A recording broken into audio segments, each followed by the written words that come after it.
Hai sahabat Upscape, saya Reski, tim Upscape Indonesia.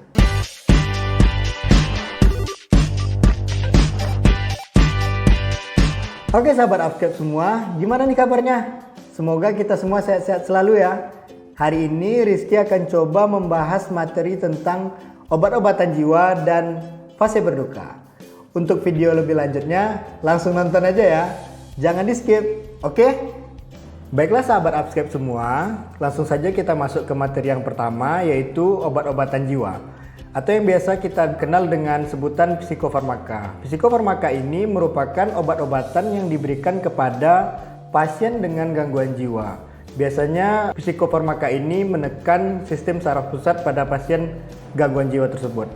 Ada 4 kelompok dari obat-obatan psikofarmaka ini. Yang pertama itu antipsikotik, yang kedua antidepresan, yang ketiga anti-ansietas, dan yang terakhir itu anti-manik.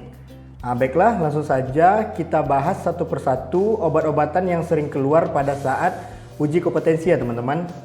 Baiklah, kita masuk ke obat yang pertama, itu ada namanya chlorpromazine atau yang biasa kita kenal dengan nama CPZ.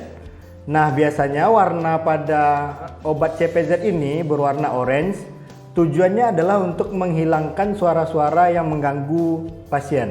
Efek sampingnya itu biasanya akan muncul mulut pasien menjadi kering, mengantuk, letih, hidung pasien terasa tersumbat, konstipasi, dan tidak ada menstruasi pada pasien wanita. Biasanya pada soal UKOM, untuk obat-obatan ini yang akan dijelaskan di soalnya itu adalah efek sampingnya teman-teman. Jadi teman-teman harus benar-benar ingat efek samping dari setiap obat-obatan yang nanti Rizky jelaskan.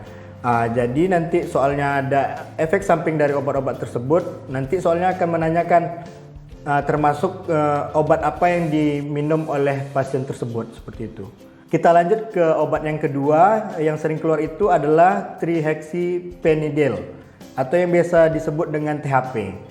Warna pada obat THP ini berwarna putih. Tujuan dari obat ini fungsinya adalah merilekskan pikiran dan otot-otot agar tidak kaku bagi pasien.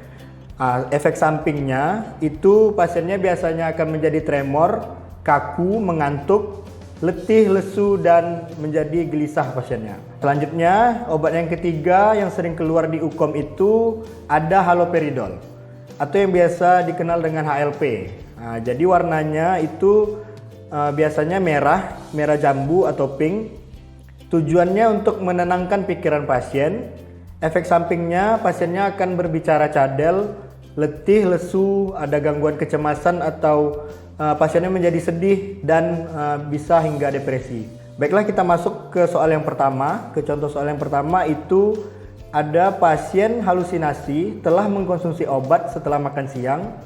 Setelah minum obat, pasien terlihat mengantuk, mulut kering, letih, dan mengalami konstipasi.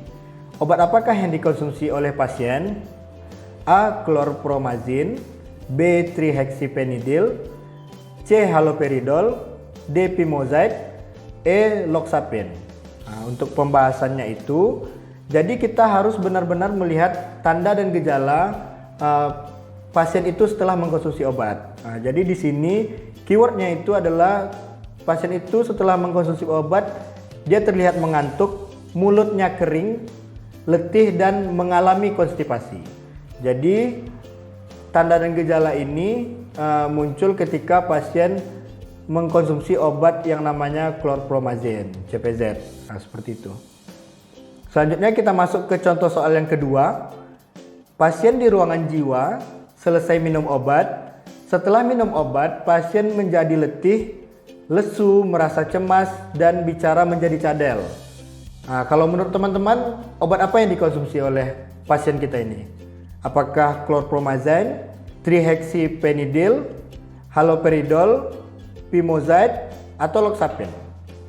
Oke, langsung kita bahas saja ya.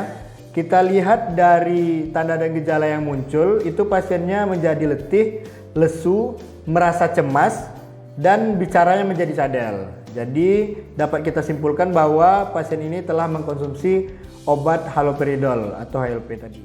Demikian video pembelajaran kita kali ini. Jangan lupa like, comment, and subscribe ya teman-teman. Sampai jumpa di video pembelajaran selanjutnya. Bye-bye.